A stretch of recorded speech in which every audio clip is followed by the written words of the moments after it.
دوستانو سلام او وخت مو په خیر. ایله د جوړ روغ او خوشحاله به یاست. کارونه مو په خیر دي.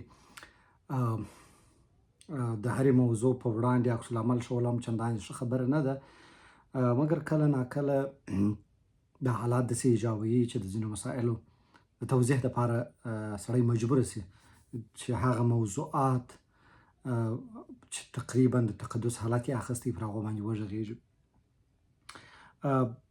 ځینې دوستان د دې تحول سره په یو لړ قوي ډپریشنونو اخته سوي دي، یو لړ رواني ستونزې پیدا کړي دي او د چا خبره غرونه و، ونې و، کاڼي و، هر څه په ډبرو ولي، ولې دې ته نه دی پام چې ستونزه چیرې ده. ستونزه ترې پاته ده او د نوو ستونزو د ایجاد په لټه کې دي.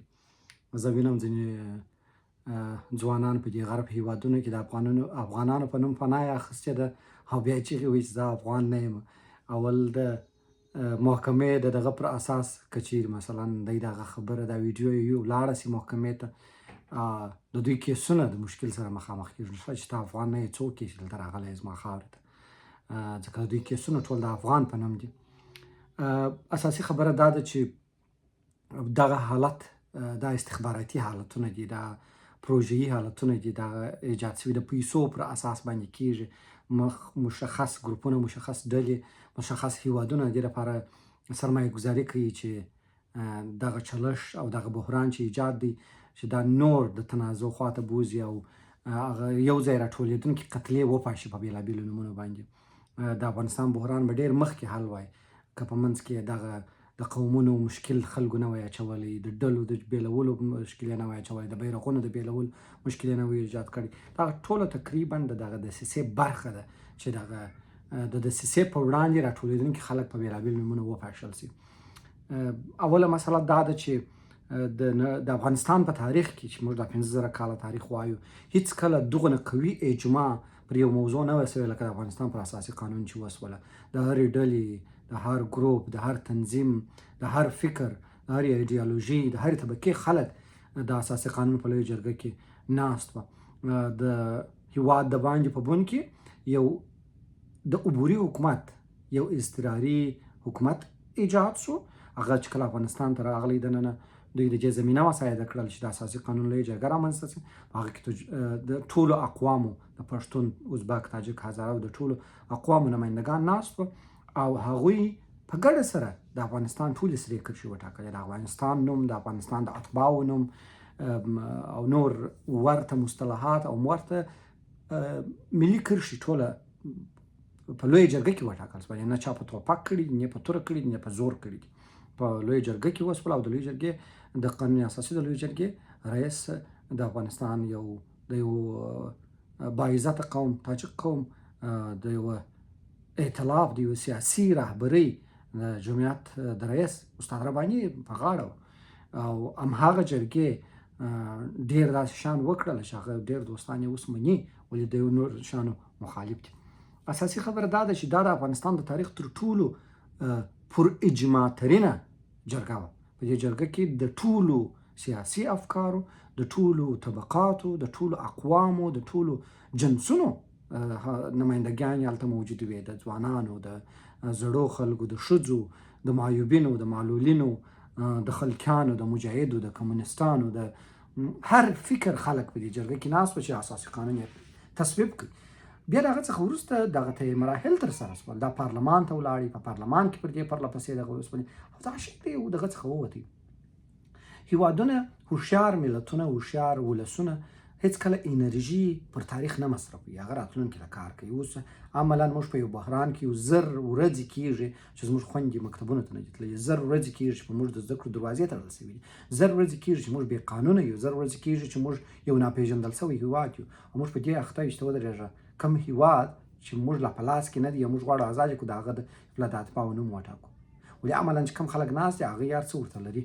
نو دا د دې معنا لري چې دغه کم خلک چې کوشش کوي چې دغه چې په لاس کې دي د دغه څخه د واک واخلي، هغه تر اوسه په دې کې په منځ کې نه دي سره جوړ شي ته ودرېږه زه دې شي ته چشنه ورکوم.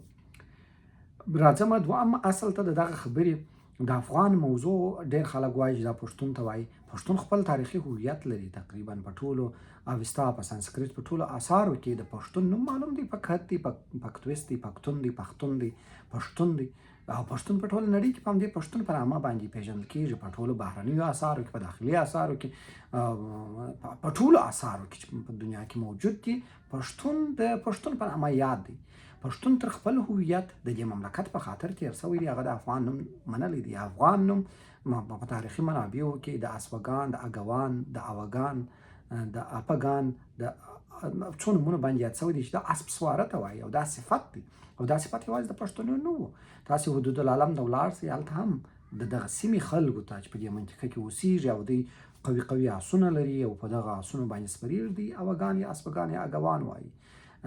یا په یو بل اصطلاح دا ویلی شو چې دغه نومونه ټول صفتونه وه، که تاجک و، که افغان دی، که عرب و عجم دی، دا ټول صفتونه دي، دا قومي هویتونه نه وه. تاجک ټولو هغه خلکو ته ویل کېدل. په دې اړه ما تاسو ته یوه مکمله ویډیو ډکه کړې ده چې هغه غیر ترک وه، عربو د خپل غیر عربو ته عجم ویله.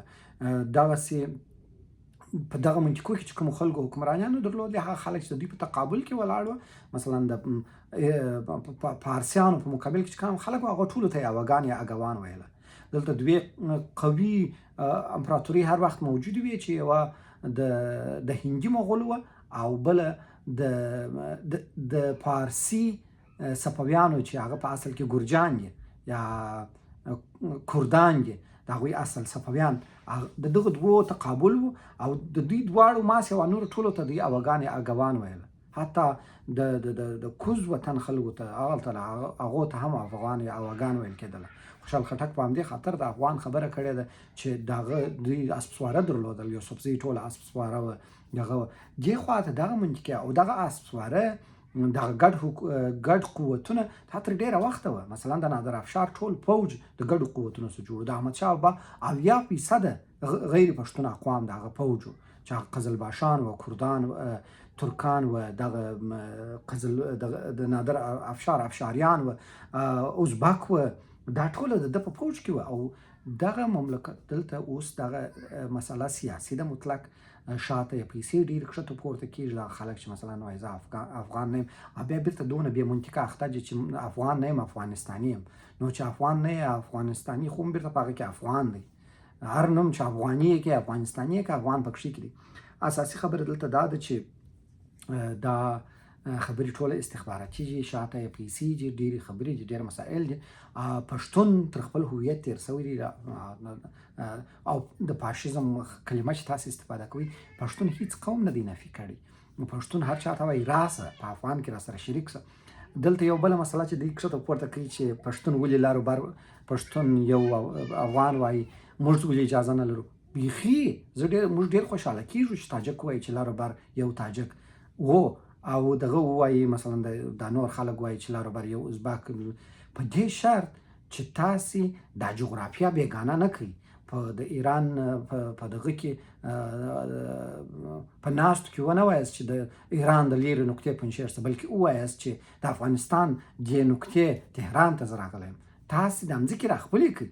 موږ خو د مځکې د راخپلولو دعوا لرو. لاروبر افغان چې موږ وایو، موږ د هغه مځکې دعوا کوو.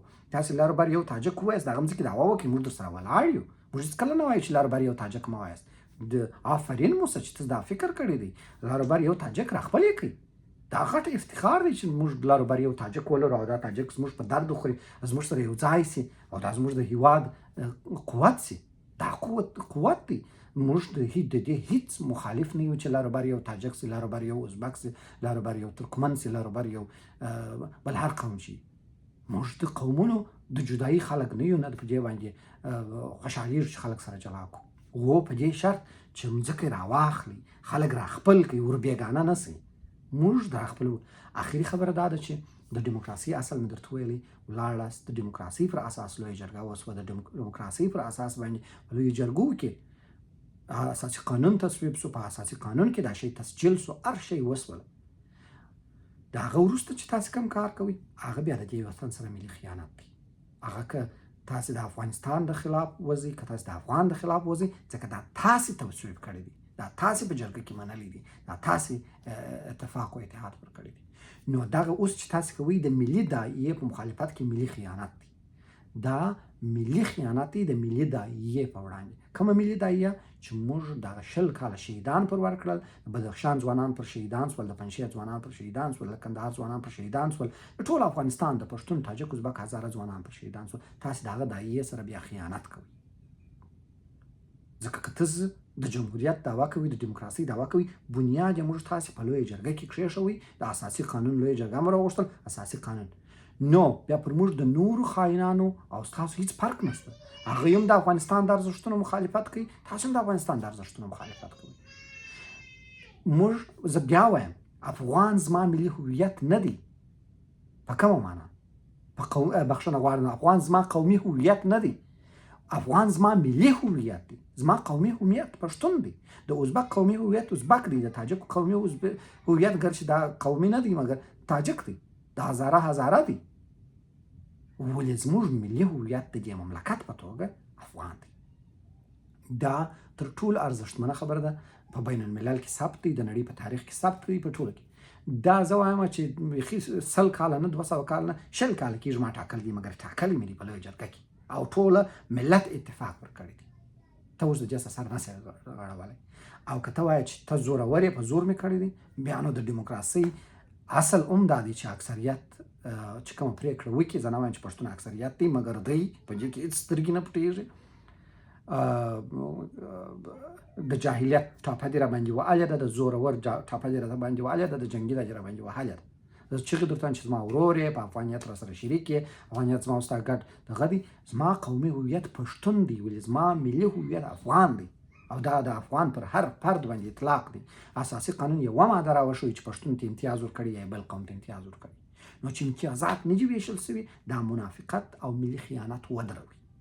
موږ په مخ کې بله ډېره لویه غټه مبارزه لرو. هر څوک چې پیسې درکوي، دا ملي خیانت دی چې تاسې د افغانانو ګډه مبارزه چې هېواد یې متلاشي دی، هر څه یې پاشل سوي دي، تاسې په چلنج دغه کړې ده، چلنج کړې مو ده. او د افغان ښځه طالب نه، دغه خلکو چې افغانان یې په بل ځای کې مصروف کړي دي، دغه خلکو د افغان ولس هر څه منجمد کړي دي او درولي دي.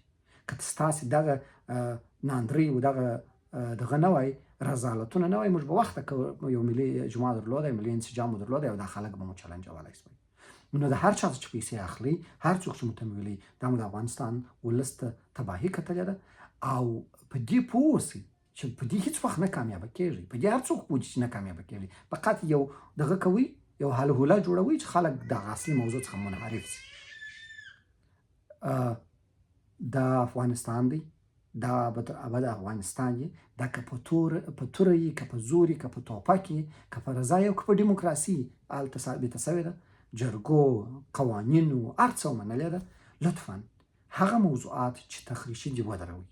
موږ د دې هېواد د ابادۍ دپاره کار ته اړتیا لرو، ګډ کار ته اړتیا لرو. بیا نر غوندې کښېنئ، اساسي قانون تعدیل کړئ، کښېنئ، مذاکرات وکړئ، لکه پخوا چې مو د مهذبو انسانانو په توګه وکړله. دا نوم بدل کړئ، دا جغرافیه تقسیم کړئ، ټوټه ټوټه یې کړئ، تکه تکه یې کړئ. ولې اوس د انسانیت او د انسان د بقا مسله ده. زه د افغان نوم ستاسو ته په زاریو نه غواړم. هغه موږ په سرونو ساتلی دي، په سرونو یې بیا ساتو. خپل سرونه هم ورکوو او د نور خلکو سرونه هم وهو. دا در سره ریکارډ کړئ، بیا که مو خپروله چې دا د دې پروفیسر دا رقم خبرې کوي. دا د تشدد نړۍ ده. امریکا د خپلو اتباعو دپاره په افغانستان کې 2 لکه نفره وژلی سي. موږ د افغانستان او د افغان د نوم دپاره بیخي اسانه د ملي هویت د ساتلو، د ملي ارزښتونو د ساتلو، بیخي په سادګۍ سره 1000 نور قلمونه رارولی سو. تشویش مه کوئ. دا زه نه بیریږم، نه ډار لرم، نه دغه کوم. دا اخطار نه دی، دا زما د قوانینو، زما د اصولو، زما د بقا دغه د مسله ده. او دا زما په اساسي قانون کې تسجیل دی چې هر څوک زما د ملي ارزښتونو خلاف راځي، زما جګړه ورسره روانه ده. او دا جرګه دغه اساسي قانون تا را سره تصویب کړی دی، ما یوازې نه دی کړی. رئیس شهید استاد برهان الدین رباني و، استاد سیاف پکښې ناست و، استاد عطا پکښې ناست و، یونس قانوني پکښې ناست و، چې تاسې په چا حساب کوئ ټول پکښې کې ناست. نو ملي خیانت به نه کوئ. او د ملي خیانت جزا مرګ دی. دا په هر قانون کې، د هر مملکت په قانون کې، د امریکا په قانون کې، د نورې نړۍ په قانون کې، په هر قانون کې د ملي خیانت جزا یوازې مرګ دی. او موږ تر دې جزاو چندانې په اسانۍ نه تېرېږو. 5000 کاله تاریخ چې زموږ تر دې ځای راغلی دی، په ټوکو په مسخرو نه دی راغلی، په سرونو په قربانیو او د نورو د سرونو په اخیستلو راغلی دی. دا زه تاسو ته اخطار نه درکوم، تاسو ته حقیقت بیانوم، او زه چندانې بیریږم هم نه په دغه شیانو باندې، ځکه دا د نړۍ واقعیتونه دي، دا د نړۍ هغه شیان چې څوک یې نه درته وایي، زه یې ډېر واضح درته وایم. نو دا خوبونه ډېرو خلکو کورونو ته وړي دي. ما ستاسو ته تشریح کړل چې پښتون نه فاشست دی، نه هیڅکله د بل پر حقوقو تېری شوی دی. پښتون هم د دغو جګړو قرباني دی، هم یې قرباني ورکړې ده او هم روان دی قرباني ورکوي. نو دې حد ته څوک مه مجبوروئ چې دا موضوع بیا قومي لیول ته کښته شي. ملي مسله ده. موږ اوس د افغانستان ژغورنې ته اړتیا لرو، نه ستاسې دغه برغزو او هوایي خبرو ته. نو نه پښتون فاشست دی، نه پښتون څه سره فاشستي کړې ده. که موږ فاشستي در سره کولی، بیا مو هېڅ شی نه درسره منل، بیا مو پښتونستان جوړو. موږ افغانستان د دې لپاره بللی دی، جوړ کړی مو دی او در سره ولاړ یو چې دا یو ګډ مشترک ملي هویت دی. زموږ هویت پښتون دی، ولې موږ په ملي هویت افغان تر خپل هویت تېر سوي یو، تر هر څه تېر سوي یو، ستاسو سره د یوه شریک ورور، د یو مساوي ورور په حقوقو ستاسو سره قایل یو. نو له دغه ارزښتونو څخه پر ځای ګټه واخلئ. او هغه خلک چې تاسو دغسې حالاتو دغه کوي، دا ټول اجنټان دي، پیسې اخلي او نورو ځایونو کې قرار بېغمه ناست دي او تاسو ته په وطن کې حالات ګډوډوي. دا ما تاسو ته 5 کاله دمخه دا خبرې کړې وې، ویډیو مې ستا اوس یې سرچ کړئ چې خلک ویل چې هزارګانو ته یې اخطار ورکړی دی. ما اخطار نه ورکړی، ما تاسو ته واقعیتونه ویل چې دا خلک راځي را روان دي او هغه دې راغلل. نو د واقعیتونو څخه نه تښتو. سرلوړي، اباد او سوکاله اوسئ. دا وطن زموږ وطن دی. څو چې یو افغان پر دې مځکه وي، د افغانستان به وي او د افغان به دلته وي. د سرلوړي، اباد او سوکاله افغانستان او د یو ارام افغان ولس په هیله.